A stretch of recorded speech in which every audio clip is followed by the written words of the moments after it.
یہ international private law کے اندر بھی آتا ہے. تو لہٰذا یہ تمام آپشنز ہمارے اوورسیز پاکستانیز کے پاس موجود ہیں.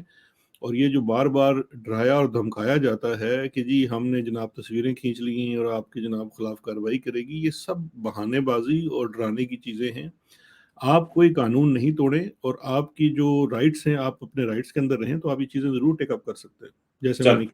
ٹھیک ہے شہزاد صاحب، اللہ تعالیٰ آپ کے بھائی کو جلد بازیاب کرائے اور وہ جو ہے وہ آپ کے ساتھ ہو دوبارہ اور ان حالات کو تھوڑا سا بہتر کریں. خان صاحب اس وقت جیل میں ہیں. 6 اگست کو میرے خیال سے ہم نے پروگرام کیا تھا اور آپ نے یہ بات کہی تھی کہ جلدی تو باہر نہیں آنے دیں گے. ہمیں ایسا لگتا تھا کہ اسی ہفتے میں شاید آ جائیں گے. تو آپ نے بڑا یہ کلیئر کیا آپ نے کہا نہیں، یہ اس نیت سے انہوں نے نہیں پکڑا ہے.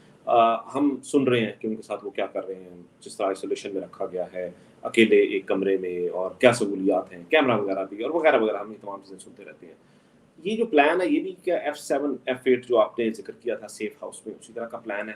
اور آگے پلان کیا ہے ان کا آخر؟ آج ہم نے کل کی جو ہم نے کارروائی دیکھی، کل جب جمعے والے دن جو عامر فاروق صاحب کی عدالت کی کارروائی دیکھی، پچھلے 3 دن کی دیکھی، اب یہ کارروائی جو ہے یہ پیر کی صبح تک چلی گئی ہے. تو where do you see this going؟ دیکھیں علی، میں نے تو اس وقت آپ سے بات کرتے ہوئے 1 مہینے کا کہا تھا کہ اس کیس، اچھا 2 باتیں ہیں. ایک ہے کہ میں نے کہا کہ جی اس کیس میں کم از کم مہینہ آگے بھی کھینچ سکتے ہیں اور پھر دیگر کیسوں میں گرفتاری ڈالی جائے گی، کیونکہ مین جو مشن ہے، جو مشن کی سٹیٹمنٹ ہے وہ یہ ہے کہ عمران خان کے عزم کو توڑنا ہے اور اس کو کسی طریقے سے بھی جو ہے وہ کہ کسی طریقے سے بھی اپنی بیعت کروانی ہے، سمجھ لیں اس کو آسان الفاظ میں. اچھا اب اس کے لیے جو یہ تو ہو گیا نا، یہ گرینڈ پلان ہے. یہ F7 کے بیسمنٹ میں بنتا ہے، F7 کے اس میں سیف ہاؤس میں بنتا ہے کیونکہ وہاں پہ بڑا افسر بیٹھتا ہے. وہ جو F8 والا ہے نا وہاں پہ چھوٹو بیٹھتا ہے وہ ان کا. اور وہ جو چھوٹو ہے وہ وہاں پہ پھر اس نے ایگزیکیوشن کے لیے وہاں پہ اپنی ایک ٹیم رکھی ہوئی ہے جس میں جاسوس بھی ہیں، جس میں صحافی بھی ہیں، جس میں وکیل بھی ہیں. وہ وہاں بیٹھ کے نیریٹو بھی تیار کرتے ہیں اور وہاں بیٹھ کے وہ کیس کے اندر کیا کیا جانا ہے وہ بھی تیار کیا جاتا ہے. اور پھر وہ جو مین ٹیم، اچھا یہ ٹیم اس ٹیم سے الگ ہے جو عدالت میں ہے، یعنی کہ امجد پرویز وغیرہ نہیں ہیں، یہ الگ لوگ ہیں، یہ گمنام لوگ ہیں. اچھا وہ ان گمنام لوگوں کا کام ہوتا ہے، مثال کے طور پہ یہ جو دلاور صاحب کی جو ججمنٹ ہے، میں بڑے وثوق سے کہہ سکتا ہوں یہ ججمنٹ بھی ادھر F8 میں لکھی گئی ہے. یہ ججمنٹ کوئی ادھر دلاور صاحب کی عدالت میں نہیں لکھی گئی. اس کی اگر آپ، میں آج بھی چیلنج کرتا ہوں کہ دلاور کی آپ پچھلے 10 سال کی آرڈرز، کورٹ آرڈرز نکالیں، ان کی انگریزی نکالیں اور اس آرڈر کی انگریزی نکالیں، آپ کو فرق صاف پتہ لگ جائے گا. کوئی آپ کو اس میں وہ چیز سوچنے کی زیادہ ضرورت ہی نہیں ہے. اب یہ تو ہو نہیں سکتا ہے کہ ایک بندے کا رائٹنگ سٹائل جو ہے، کیونکہ ہر جج جو ہوتا ہے اس کا ایک سگنیچر رائٹنگ سٹائل ہوتا ہے. کچھ چیزیں سیٹ ہوتی ہیں لیکن کچھ چیزیں اس کی سگنیچر سٹائل ہوتی ہیں جہاں سے آپ پڑھ کے بتا سکتے ہیں کہ یار ہاں یہ اسی بندے نے لکھا ہے. آپ دلاور کی پرانی ججمنٹس اٹھا کے دیکھ کے آرڈر دیکھ کے اس کے ساتھ کمپیریزن کریں تو آپ کو صاف فرق پتہ چل جائے گا. کیونکہ آدھے گھنٹے میں اس نے جناب، سپریم کورٹ نے بھی یہ چیز نوٹ کی کہ آدھے گھنٹے کے اندر اس نے جناب فیصلہ سنا دیا. اچھا اب یہ جو میں نے 1 ماہ کا ٹائم دیا تھا اس کے اندر جو تھوڑی سی ہمیں اس وقت تیزی نظر آ رہی ہے 20-22 دنوں کے بعد، اور میں اس کو تیزی اس لیے کہہ رہا ہوں کہ پہلے پلان یہی تھا کہ ایک لمبی تاریخ پہ تاریخ ہونی تھی. وہ سپریم کورٹ نے تھوڑا سا جو ہے نا، جو بینچ نمبر 1 تھا اس نے اسکرپٹ میں تھوڑی سی ہلچل کی ہے. کیونکہ اسکرپٹ تو یہ تھا کہ مہینہ ڈیڑھ اس کو پہلے اسلام آباد ہائی کورٹ میں ہی کھینچا جائے لمبا تب تک کہ دوسرے کیسز تیار ہو جائیں. سپریم کورٹ نے جو اپنے ریمارکس دیے اور جو انہوں نے ایک ٹائم لائن دی اور تھوڑا سا وہ جس میں انہوں نے اسرٹ کیا اپنے آپ کو، اس سے تھوڑا سا اسلام آباد ہائی کورٹ جو ہے وہ باؤنڈ ہوگی، سمجھیں کہ انہوں نے اس چیز کو کسی طرف لے کے جانا ہے. اچھا جیسے ہی اگر آپ دیکھیں دوسری چیزیں، یہ حقائق ہیں، یہ رپورٹ ہوئی ہوئی چیزیں ہیں، یہ کو ہم اپنے آپ سے بنا نہیں رہے. آپ یہ دیکھیے کہ پچھلے ہفتے کے اندر 2 چیزیں ہوئی. ایک تو سپریم کورٹ کے اندر وہ جب آیا 23 تاریخ کو، 22 کو اسلام آباد ہائی کورٹ میں تھا، بڑا ٹھنڈا ماحول تھا. 23 کو جب سپریم کورٹ کی طرف سے آیا تو پھر اس کے بعد چیزیں تھوڑی سی سمجھ آنا شروع ہوئی. اچھا جب وہ 22 اور 23 کے بعد اگر آپ نوٹ کریں تو اچانک لاہور کی جو پولیس ہے اس کو ہوشیاری آتی ہے اور وہ جا کے جناب مختلف میجسٹریٹوں سے جناب وہ تفتیش کرنی ہے، جی عمران خان کی تفتیش کرنی ہے، ہم نے بھی اٹک جانا ہے، ہم نے بھی اٹک جانا ہے. کیونکہ اب وہ خان صاحب کے اوپر 250 کے قریب تو ایسے فضول مقدمات ہیں کہ جی لکشمی وہ تھا جناب، سلنڈر پھٹا تھا تو خان صاحب نے پھاڑا تھا، کسی جگہ غبارہ پھٹ گیا تھا تو خان صاحب نے ہر جگہ دہشت گردی کی وہ دفعات لگائی ہوئی ہیں. تو وہ ایک لمبی لسٹ تیار ہے. دوسرا جو کیس دیکھیں، ان کے ٹارگٹ پہ 3 کیسز تھے. پہلا کیس تھا توشہ خانہ والا کیس، کیونکہ وہ ٹیکنیکل نوعیت کا بڑا چھوٹا تھا. دوسرا کیس تھا 190 ملین والا نیب والا، اور تیسرا کیس تھا سائفر والا، جی القادر والا.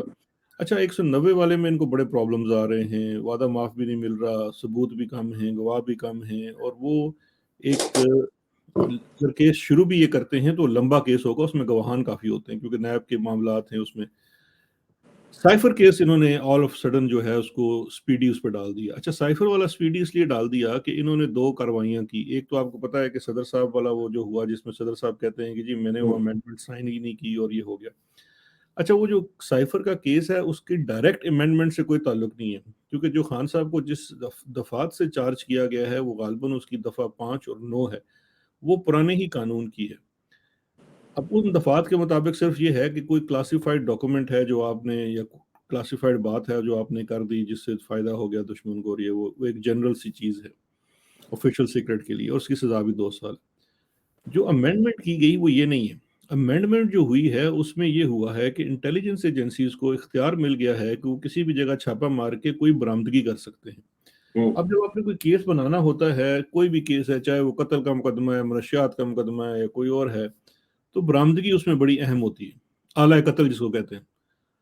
اب یہ کرنا, ان کا جو پلان ہے وہ یہ ہے کہ سائفر والے مقدمے میں انہوں نے پہلے, آپ کو یاد ہے کہ اعظم خان کو اٹھا لیا گیا, پرنسپل سیکرٹری تھے, اور وہ اس جو 12 مارچ یا 14 مارچ کی ایک میٹنگ بتاتے ہیں 2022 کی, جس کے اوپر سائفر کا پرچہ کاٹا گیا ہے کہ جی بنی گالہ میں 4 لوگوں کے مابین میٹنگ ہوئی. عمران خان تھے, شاہ محمود قریشی تھے, اسد عمر تھے, اور چوتھے جو اعظم خان تھے. پھر اعظم خان اٹھا لیے گئے, غائب ہو گئے, ان کی ہیبیس کی پٹیشن بھی اسلام آباد ہائی کورٹ میں آ گئی. پھر اس کو آگے جا کے دیکھا کہ جی خبریں آنا شروع ہوگی. سب سے پہلے غریدہ فاروقی آ جاتی ہے خبر دینے کے لیے, اس کو ایف ایڈ کی ساری خبریں سب سے پہلے آتی ہیں. وہاں سے خبر آئی کہ جی وعدہ معاف, وعدہ معاف, وعدہ معاف آ گئے. اور انہوں نے اس وعدہ معافی کے اوپر ابھی تک ہم نے دیکھا نہیں ہے, اور میری خان صاحب سے بھی ان کی گرفتاری سے کچھ دن پہلے بات ہوتی رہی تھی اعظم والے سلسلے میں, تو ان کا بھی یہ کہنا تھا کہ یار آئی کانٹ بلیو, بیکاز اعظم کا ہم جانتے ہیں, میں بھی بہت قریب سے جانتا ہوں, وہ بڑا آنریبل آدمی ہے, پٹھان آدمی ہے, وہ اس طرح نہیں کر سکتا. لیکن بلا عالم کہ یہ انہوں نے کیا کیا ہوا ہے, کیونکہ رابطہ ہمارا بھی نہیں ہے. اچھا, اب آپ دیکھیں, اگر اس ایف آئی آر کا متن دیکھیں تو بڑا انٹرسٹنگ متن ہے. اس متن کے مطابق 4 لوگ ہیں جی, انہوں نے بیٹھ کے سازش کی ہے.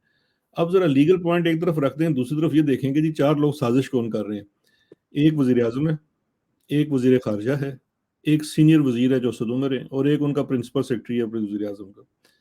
اور وہ بیٹھ کے کہہ رہے ہیں کہ ان کو جو امریکی دھمکی آئی ہے اس کو بیٹھ کے وہ ڈسکس کر رہے ہیں. اب اس کو پرچہ جو ایف آئی آر کٹی ہے وہ کہتی ہے جی یہ سازش تھی, کیونکہ اس کے اندر سازش بنی گئی.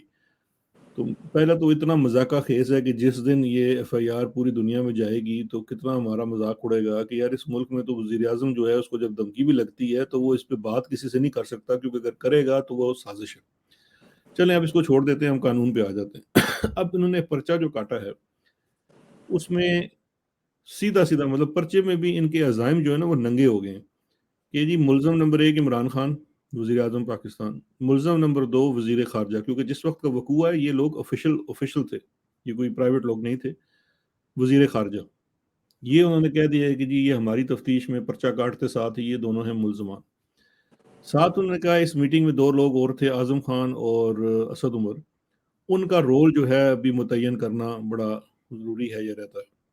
اچھا, اس پرچہ کٹا ہے شاید اگر اف ایم ناٹ رانگ 15 کی ایف آئی آر ہے اس کے اوپر جو ڈیٹ ہے, اور اس کے 2 یا 3 روز بعد اسد عمر بھی خبریں آتی ہیں جی کہ وہ اٹھا لیے گئے, اریسٹ ہو گئے. میں نے ویلاگ بھی کر دیا جی کہ اریسٹ ہو گئے.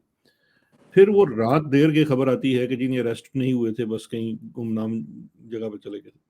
پھر نیکسٹ ڈے اسد عمر صاحب وہ واپس بھی آ جاتے ہیں. اسد عمر صاحب پہلے ایک پریس کانفرنس بھی کر چکے ہیں جس میں اپنی علیحدگی کا اظہار وغیرہ سب کچھ کر چکے ہیں. اچھا, پھر جب آپ اس کو آگے لے کے چلتے ہیں تو پھر اس کے 1 دن بعد, جس دن ان کی گمشدگی ہوتی ہے اس سے 2 دن بعد اسد عمر صاحب عدالت میں پیش ہوتے ہیں, اور وہ ایف آئی اے کی جو عدالت ہے, اسپیشل کورٹ ہے, وہ بڑی آسانی سے ان کی بیل بھی کر دیتی ہے. اب اگر میں ان سب چیزوں کو ساتھ لے کے پڑھوں تو مجھے یہ نظر آتا ہے کہ جی گیم پلان یہ ہے کہ اس کیس میں 2 گواہ بنائے جائیں. ظاہری بات ہے ان کے اوپر بڑا پریشر ہوگا, میری ساری ہمدردیاں بھی ان دونوں کے ساتھ ہیں, اسد عمر اور اعظم کے اوپر, because they are feeling the brunt. اور ان کے اوپر یہ پریشر ہوگا کہ جی وہ اس میں وعدہ معاف مان جائیں, کیونکہ وہ لوگ ایڈمٹ کریں کہ یہ میٹنگ جو تھی یہ ایک سازش تھی, اور اس کے اندر ایک سازش تیار کی گئی کہ جی ہم نے کس طرح سے یہ سائفر کو کھیلنا ہے اور پلے کرنا ہے. اچھا, تیسرا اس کے اندر جو خفیہ گواہ ہوگا اس کیس کے اندر, یہ آج میری بات نوٹ کر لیں, وہ ہوگا کسی اسپائی ایجنسی کا کوئی افسر ہوگا, چاہے وہ آئی بی کا افسر ڈال دیں یا ایس آئی کا ڈال دیں یا ایف آئی اے کا ڈال دیں. وہ کوئی ایسا افسر ہوگا جس نے خان صاحب کے گھر چھاپا مارا ہوگا، کیونکہ اب وہ جو نیا قانون ہے اس کے مطابق چھاپا مارنے کے لیے کوئی اس کو ضرورت ہی نہیں ہے کسی چیز کی، اور وہ چھاپا مار کے برآمدگی کر سکتا ہے لیگلی. تو وہ یہی کہیں گے جی کہ ہم نے جناب بنی گالہ ہم نے چھاپا مارا تھا اور وہاں سے ہمیں یہ سائفر برآمد ہو گیا. تو یہ اب ان کی یہ سمجھیں کہ یہ ایک نئی سازش تیار ہے کہ جس کے اندر خان تو صاحب اس کی کو سزا جو ہے یہ کیا چاہتے ہیں، ملٹری کورٹس کے تحت دیں یا کہ اس نہیں کا نہیں بھی؟ یہ سائفر والا دیکھیں ملٹری کورٹ ان کے لاسٹ ریزورٹ ہے، بیکاز ملٹری ہوں، کورٹ کا انٹرنیشنلی جو ہے اس کو ڈیفینڈ کرنا پبلکلی پرائیویٹ تو پاکستان میں ٹھیک ہے، لیکن انٹرنیشنلی ملٹری کورٹ سے سابق وزیر اعظم کو سزا دلوانا کلنک کا داغ ہوگا. تو اس ہوں، کی طرف شاید یہ ملٹری بھی اس تو وقت پھر نہیں جج جانا دلاور کی چاہتی. طرح کا ایک اور جج ہائر ہوگا؟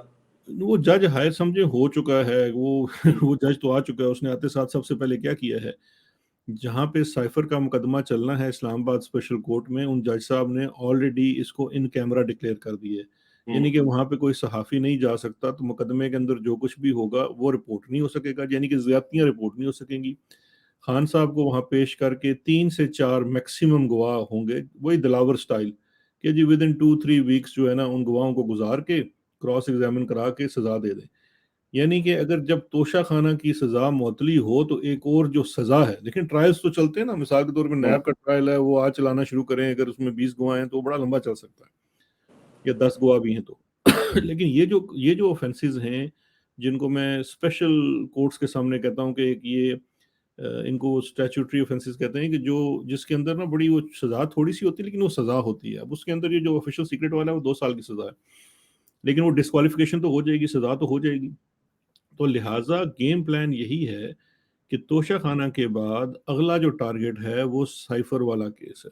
تو سائفر میں بھی تو پھر معطلی نہیں ہو جائے گی شہزاد صاحب، کیونکہ 3 سال سے جو 7 سال سے کم سزا ہے وہ تو فوراً معطلی ہو جاتی ہے، وہ پھر ہو نہیں جائے گا اگر 2 سالوں نہیں کی سزا تھی؟ سزا تو کوئی بھی ہے وہ ہائی کورٹ اس کو معطل کر سکتی ہے.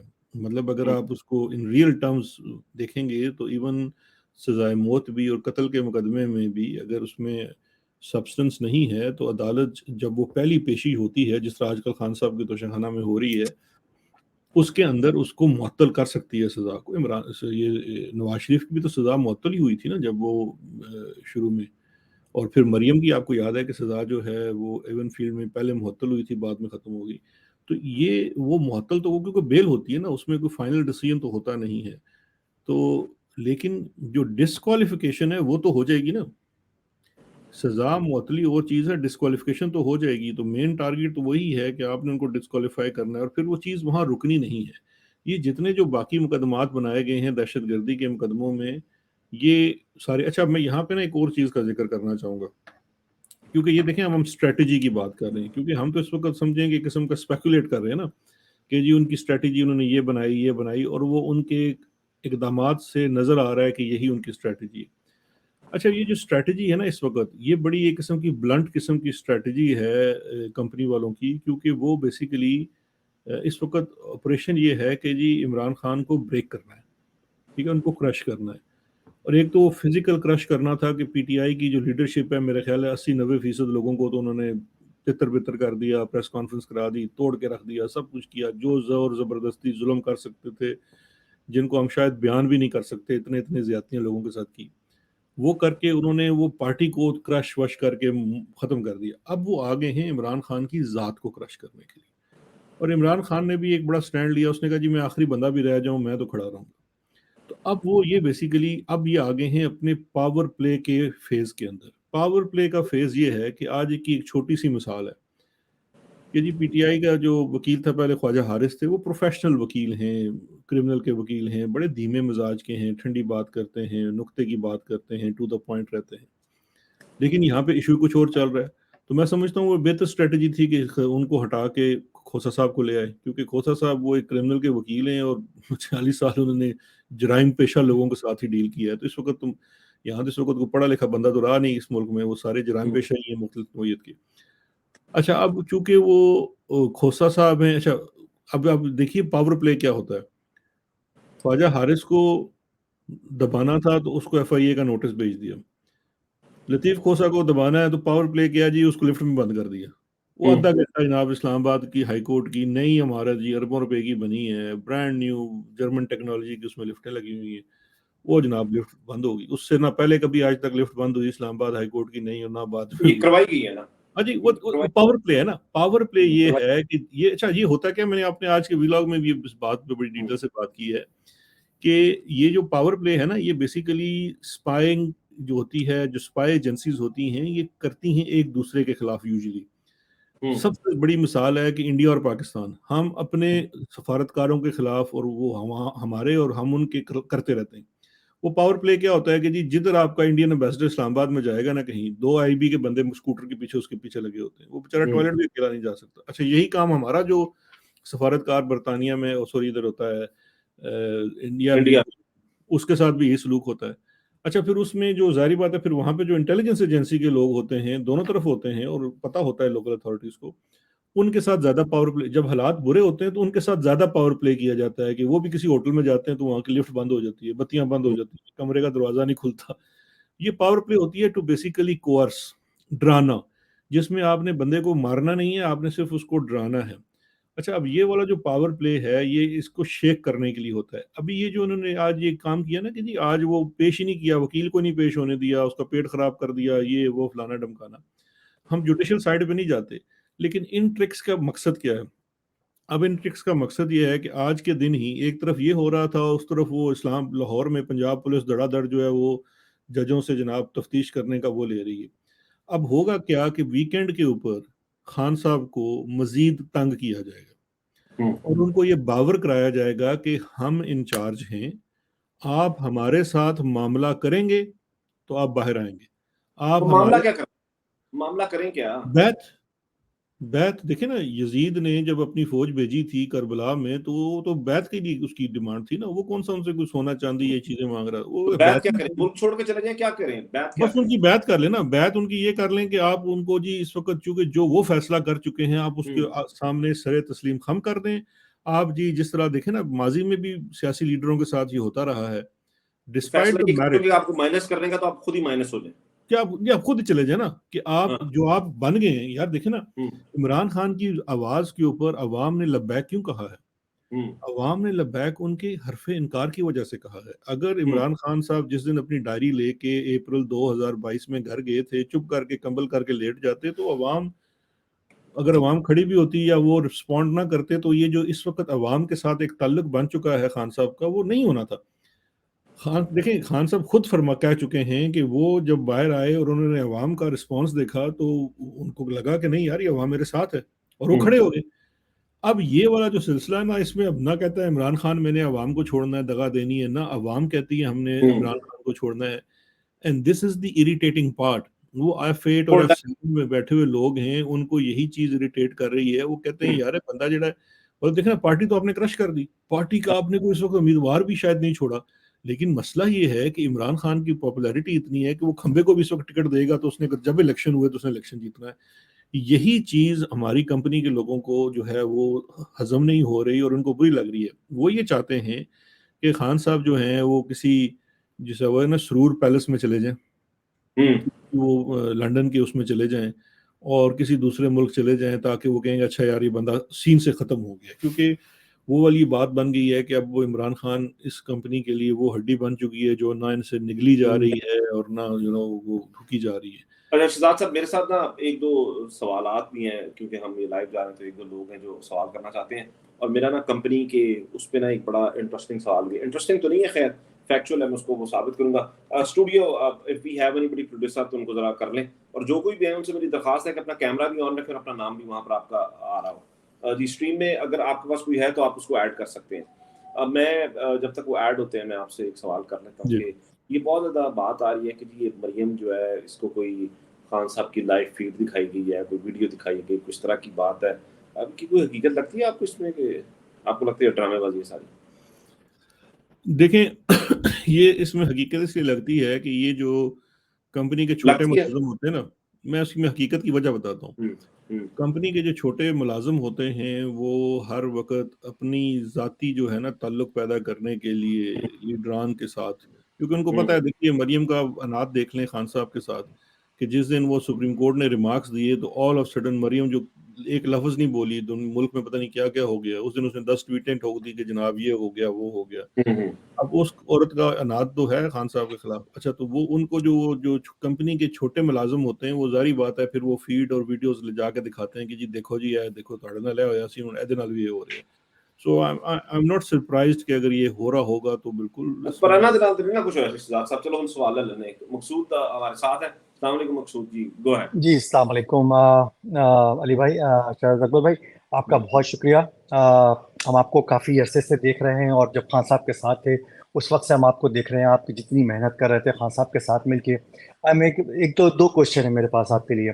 ایک تو کوشچن یہ ہے کہ تھوڑا سا میں بیک گراؤنڈ پیچھے جانا چاہتا ہوں کہ جب آپ خان صاحب کے ساتھ آپ کام کر رہے تھے تو ہم لوگوں کو ایک بہت زیادہ بہت آپ نے ہوپ دلائی تھی کہ آپ جتنے کیسز پہ کام کر رہے تھے کہ جی باہر سے پیسے لے کے آنے ہیں، اور جو ہے جتنی کرپشن کی گئی ہے، کرپشن کے پیسے باہر ہیں، انشاءاللہ تعالیٰ سب وہ پیسے واپس آ جائیں گے، اور آپ نے اس میں بہت ایفرٹس کری، آپ ہم کو اپڈیٹ دیتے تھے آ کے۔ تو وہ اس دوران میں کہاں بریک ہوا کہ وہ چیزیں پروسیڈ نہیں کر پائیں؟ جی مقصود بھائی دیکھیے آپ کا سوال بڑا ویلڈ ہے، اور میری خواہش ہے کہ کس دن میں وہ پورا سچ بھی بول سکوں۔ سب سے بڑا مسئلہ اصل میں یہ ہے کہ دیکھیں میں جب چلیں ہم اس بات کو اس طرح سے شروع کرتے ہیں کہ اب تو یہ رپورٹ بھی ہو چکا ہے، وہ چاچو جاوید چودھری بھی رپورٹ کر چکا ہے، بار بار یہ کہہ چکا ہے کہ جی باجوہ صاحب جو ہے وہ شہزاد اکبر کو نکلوانا چاہتے تھے۔ اچھا اس کی بڑی وجوہات تھی، ایک تو یہ تھی کہ وہ جو اللہ کا فضل ہے کہ جن چیزوں میں ہم نے ہاتھ ڈالا، جو چیزیں انویسٹیگیٹ کری یا جو ٹیم ہماری کرتی تھی، وہ چاہے کوئی بھی معاملہ ہو، چاہے شوگر کا ہو، آئل کا ہو، سسٹمیٹک کرپشن ہو، یا ٹی ٹی والے معاملے ہوں شہباز شریف کے، بڑا سالڈ چیزیں ڈھونڈی اور ان کو کھڑا کیا تاکہ یہ سالڈ کیس بن سکیں۔ اس کے بعد ظاہری بات ہے معاملہ عدالتوں کے پاس جانا ہے۔ اچھا جب یہ ساری چیزیں ہو رہی تھی تو چونکہ میں تو بالکل جسے کہتے ہیں نا ٹرنچز میں، کہ وہ بیٹل لائنز میں کھڑا ہو کے کام کرتا تھا اپنے لوگوں کے ساتھ، تو مجھے جو وہاں سے انڈیکیشن ملتی تھی وہ یہ ملتی تھی کہ جو ہماری کمپنی ہے اس کے تو کچھ لچھن کچھ ہو رہے ہیں، کیونکہ بارہا جو ہے ہمارے ہاں رکاوٹ پیدا ہونا شروع ہوئی۔ کبھی وہ نیب کی حد تک رکاوٹ ہوتی تھی، کبھی وہ جوڈیشل رکاوٹ ہو جاتی تھی۔ وہ ساری رکاوٹ جو تھی وہ آتی تھی کمپنی کی طرف سے، اور کمپنی کے جو سربراہ تھے باجوہ صاحب ان کی طرف سے آتی تھی۔ اور میں خان صاحب کو جب اس کو رپورٹ کرتا تھا تو شروع میں ان کا خیال یہ تھا کہ نہیں میری غلط فہمی ہے، ایسا نہیں ہے، وہ بھی کرپشن کو برا سمجھتے ہیں۔ وہ تو بعد میں ان کو پتہ چلا برا کہاں سمجھتے ہیں، انہوں نے تو گھر میں جناب اپنے جو اربوں روپے اکٹھے کر کے دبئی لے گئے اور ابوظہبی لے گئے۔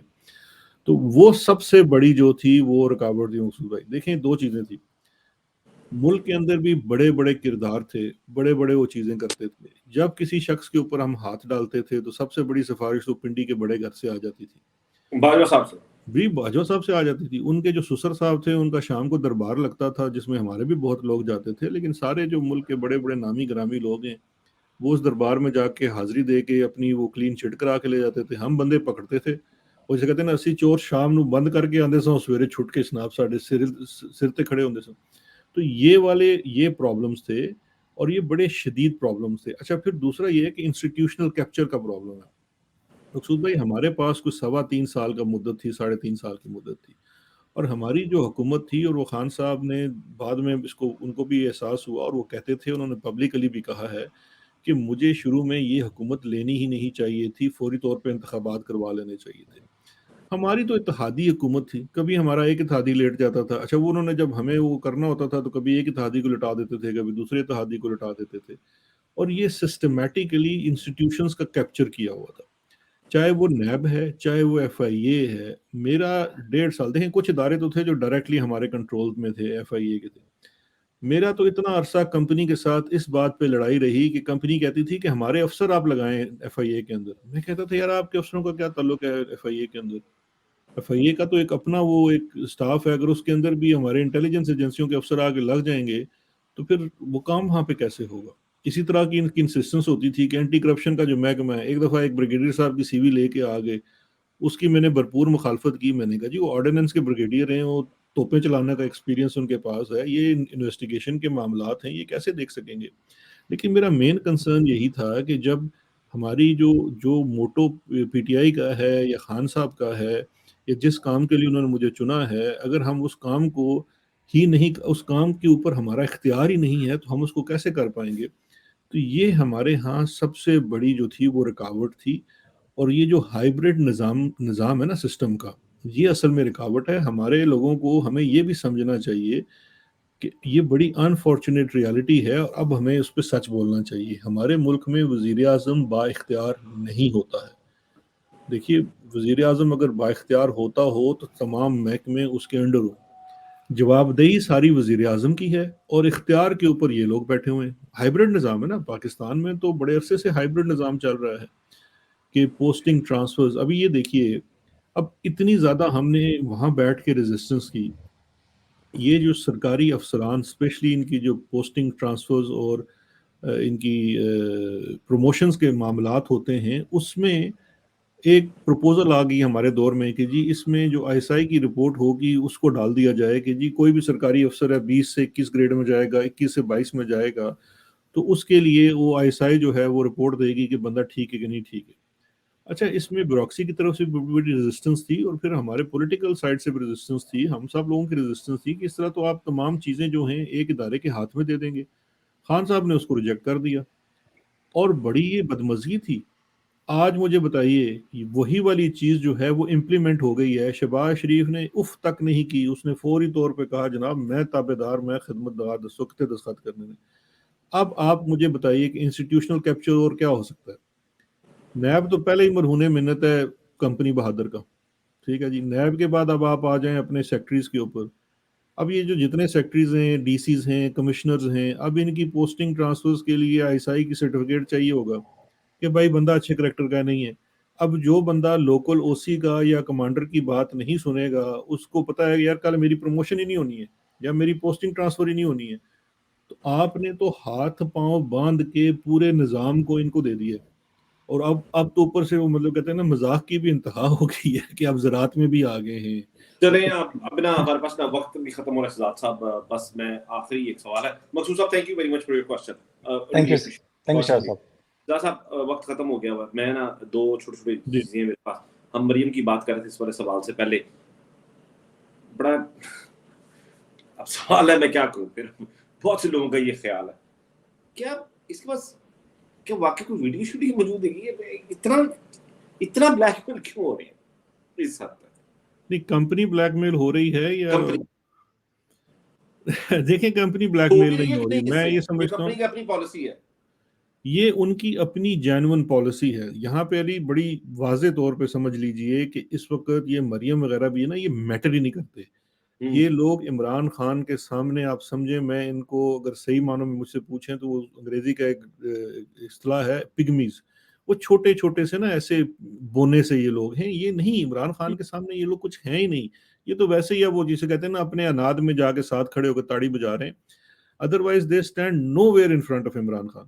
مسئلہ یہ ہے کہ یہ جو عمران خان کی قداور شخصیت ہے اور عوام سے اس کا جو رابطہ ہے، کمپنی کو وہ نہیں باتا. یہ سارا پلان کمپنی کا ہے، یہ پی ڈی ایم کا نہیں ہے. یہ پی ڈی ایم کیا بیچتی ہے؟